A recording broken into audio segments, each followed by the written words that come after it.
uglavnom, znači, ono što se može raditi, što se treba raditi, jeste u svojoj sredini pokušati učiniti sve što je u moćima da se objasni situacija u Crnoj Gori, kako bi se djelovalo na političke strukture u toj zemlji. I ja mislim da tu posebnu odgovornost imaju pripadnici dijaspore u zemljama Zapadne Evrope, odnosno zemljama članicama Evropske unije. Oni mogu utjecati. U Sjedinjenim Američkim Državama također. Mislim, mi ovdje puno ne možemo u Bosni, osim što možemo utjecati na mišljenje naše dijaspore.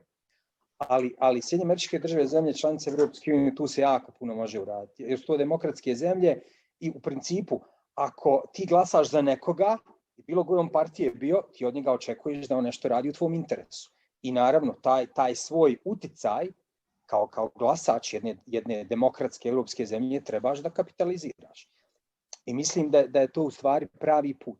Da organizacije crnogorske dijaspore zemljama članicama Evropske unije, SAD-u aktivno radi na tome da upoznaju lokalnu javnost kakva je situacija u Crnoj Gori.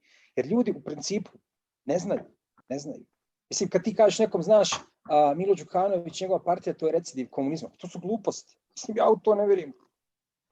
Ali neko na zapadu u to može povjerovati. Kao smijenjena vlast nakon 30 godina.